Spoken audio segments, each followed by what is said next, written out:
हाय हाय हाय हाय। मैं आपका दोस्त आपसे मिलने के लिए आया हूँ। मैं अजय देहमकर।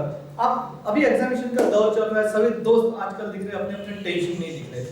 तो टेंशन क्यों आता है और एग्जामिनेशन टेंशन में अगर फेस करते हो तो क्या प्रॉब्लम्स आते हैं? सपोज आपके घर में कोई मेहमान आते हैं और आप दरवाजा खोलते हो, आप फुल टेंशन में उनको दिखते हो, तो मेहमान क्या बोलते हैं? अरे ये तो पहले से टेंशन में है, क्या इनके साथ बात करें, क्या इनके घर में रुकने का मूड होगा उनका? जी बिल्कुल नहीं होगा।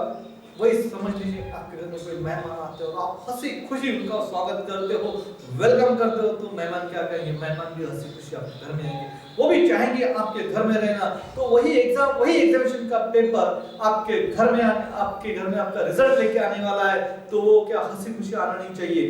तो वो हंसी खुशी आने के लिए आपको एग्जामिनेशन का पेपर भी हंसी खुशी फेस करना पड़ेगा। तो एग्जामिनेशन का पेपर हंसी खुशी फेस करना यानी पहले से एग्जामिनेशन की थोड़ी थोड़ी प्रिपरेशन भी करना।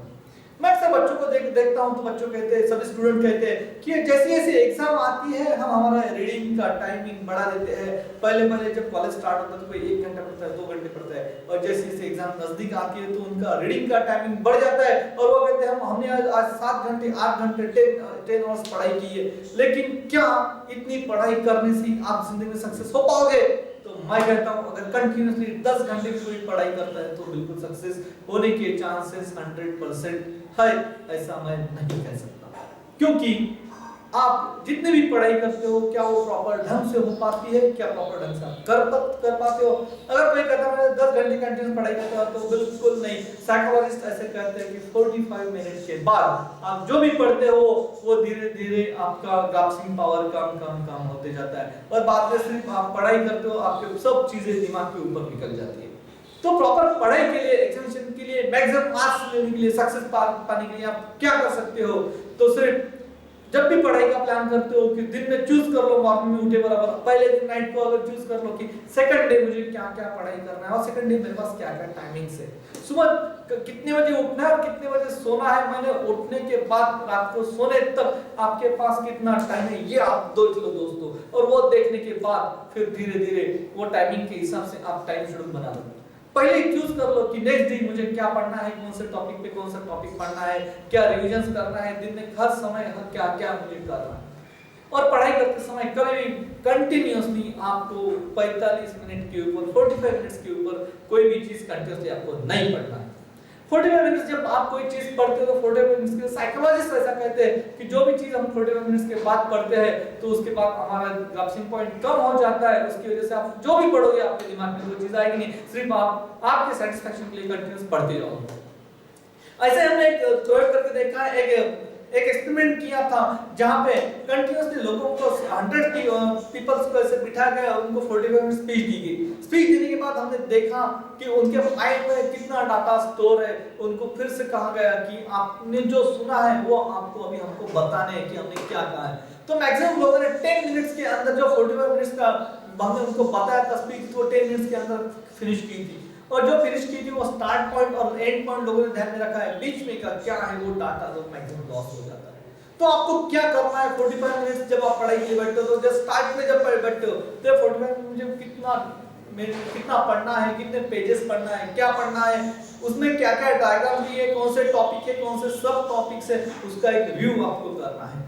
उस जब जैसे आप रिव्यू स्टार्ट कर देते हो वैसे ही आपने आज तक वो टॉपिक के बारे में जितना आपके पास नॉलेज हो, नॉलेज रिकॉल होना स्टार्ट हो जाता है, और जो आप नई इंफॉर्मेशन ऐड करते हो तो वो पुराने नॉलेज के साथ अटैच हो जाती है। तो दोस्तों सिर्फ आपको एक ही करना है कि जैसे जैसे वो आपका डाटा, बाद में आप जैसे रीडिंग स्टार्ट कर देते हो तो रीडिंग स्टार्ट करने के बाद आफ्टर 45 मिनट्स आपको सिर्फ ये करना है कि बुक बाजू में रखना है और खुद को आपको सेल्फ टॉक करके याद करना है कि आपने कौन सी चीजें कैसे कैसे पढ़ी।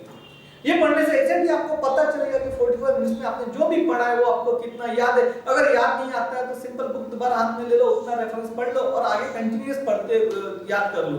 उससे आपको डाटा जो आपने स्टोर किया है वो वैसे रिकॉल हो जाएगा, एक बार आपसे रिवीजन उसी समय हो जाएगी, जिससे आपका मेमोरी का ग्राफ और इंक्रीज हो जाएगा। सेकंड थिंग, आपको 45 मिनट्स के बाद 3-4 मिनट जो मिलते हैं, फिर से वो 3-4 मिनट में आपको घर में वॉक करना है, थोड़ा बहुत पानी पीना है, फिर से 45 मिनट्स के लिए पढ़ाई के लिए बैठ जाना है। ऐसा आप जैसे कंटिन्यूअसली करते जाते हो तो ऐसा करने के बाद जब आप, अक्सर लोग ये भी कहते हैं कि सर पढ़ाई को बैठने के लिए सबसे सही टाइमिंग कौन सा है, तो आपका एनर्जी लेवल दिन में सबसे ज्यादा हाई जब होता है तब आप पढ़ाई के लिए बैठिए, ना कि सुबह 4 बजे उठने से पढ़ाई अच्छी होती है, ना दोपहर को बैठने से अच्छी होती है, ना शाम को बैठने से अच्छी होती है। जब भी आपका एनर्जी लेवल हाई होता है उसी वही समय आपका पढ़ाई का सबसे बेहतर समय होगा। तो बस आप देखिए कि आपको सुबह बैठने के लिए अच्छा लगता है पढ़ाई के लिए तो सुबह बैठिए, दोपहर को बैठने के लिए अच्छा लगता है तो दोपहर को बैठिए। कुछ स्टूडेंट ऐसे कहते हैं कि हम रात भर जाग सकते हैं, सुबह 5 बजे तक जाग सकते हैं, लेकिन सुबह 5 बजे नींद से कभी नहीं उठ सकते। तो उनको मेरी राय, आप होल नाइट पढ़ाइए। और आप सुबह नहीं पढ़ सकते तो सुबह मॉर्निंग के टाइम स्लीपिंग एक नींद ले लीजिए अच्छी।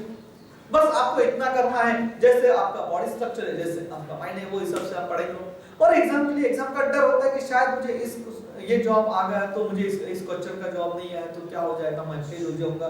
आप ऐसी सिचुएशन माइंड में जैसे क्रिएट करते हो तो एग्जामिनेशन के समय जैसे ही आपको क्वेश्चंस दिखते हैं सामने, आपके माइंड में आपने क्या स्टोर किया रहता है, आपकी फीलिंग्स क्या रहती है उसके प्रति कि इस सवाल का जवाब मुझे नहीं आया तो कम मार्क्स मिल जाएंगे, वही फीलिंग वहां पे काम कर देती है और वही फीलिंग्स फिर आपको सवाल का जवाब आने के बावजूद भी वो उसमें दिक्कतें ला देता है। तो आपको अभी से फील करना है कि मैं एग्जाम को जाके बैठा हूँ और आराम से सब पेपर सॉल्व कर रहा हूँ, सभी पेपर्स मेरा जाने पहचाना हुआ, मैंने ये पेपर्स तो पहले से ही देखा हुआ है, सिर्फ अभी ये पेपर को मुझको यहाँ पे सॉल्व करना है। जब आप ऐसे फील करोगे कि मेरा पेपर बहुत आसानी से जा रहा है, बहुत सॉल्व हो रहा है और मुझे पेपर सॉल्व करने में कोई दिक्कत नहीं है, तो आराम से आपका पेपर सॉल्व हो जाएगा और आप एग्जामिनेशन को भी आराम से फेस कर लो। बस बच्चों, आपको स्टूडेंट लोग, भाई लोग, बस इतना ही काम करना है। 45 मिनट्स पढ़ाई करना है, उसके रिवीजन करना है। सेकंड डे जब आप पढ़ाई के लिए बैठो तो पहले दिन आपने जो भी डाटा पढ़ा है उसकी एक बार रिवीजन करना है। और पढ़ाई करते समय एग्जामिनेशन के पहले दिन आपको कौन सी चीजें याद करनी है, कौन सी चीजें पढ़नी है, वो टॉपिक के आपको नाम लिख लेना है, ताकि जैसे कल एग्जाम है तो आज शाम को जब पहला पेपर आप सॉल्व करके आओगे घर में तो सिर्फ आपके पास एक रेस्ट लेने के बाद आपके पास टॉपिक के नाम रहेंगे, सिर्फ आपको नाम पढ़ के टॉपिक से हेडलाइंस पढ़ के आपको कंप्लीट टॉपिक रिवाइज करना है, वो रिकॉल करना है। रिकॉल करने को आपके 2 से 4 घंटे लग जाएंगे, फिर आराम से 7 या 8 घंटे की नींद लेना है, सुबह फिर से उठना है, 1 और 2 आवर्स आपको फिर से पढ़ाई करनी है। आपके हिसाब से पढ़ाई करो, लेकिन एग्जाम के पहले 2 आवर्स पहले आपको पढ़ाई टोटली क्लोज कर देनी है, बाद में पढ़ाई करनी नहीं है आपको, ताकि आपका माइंड रिलैक्स हो जाए और उस समय आपको जो चीजें करने को सबसे ज्यादा अच्छा लगता है वो चीजें करो। किसी को गाने सुनना पसंदीदा है, किसी को गाने कहना पसंद है, किसी को गेम्स पसंद है, तो आपको सिर्फ थोड़ा बहुत रिलैक्स होना है। रिलैक्स होने के लिए आपकी जो हॉबी है वो कीजिए। 9 o'clock आपको स्टार्ट हो जाएगी हॉबीज एग्जामिनेशन की तैयारी स्टार्ट हो जाएगी, जो भी फिजिकल तैयारी है, कुछ एक्सरसाइज लेना है, पेन्स लेना है, कंपास लेना है, क्या क्या चीजें लेना है वो एक बार चेक कर लीजिए।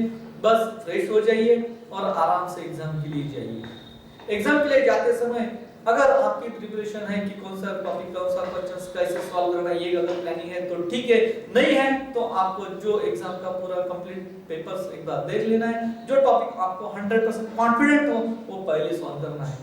और लास्ट एग्जाम का टाइम टेबल, एग्जाम के समय आपको पेपर्स ऐसे सॉल्व करना है, लास्ट 15 मिनट्स आपको बच जाए, ताकि वो 15 मिनट्स में आपको पेपर चेक करने के लिए वो समय मिल जाएगा।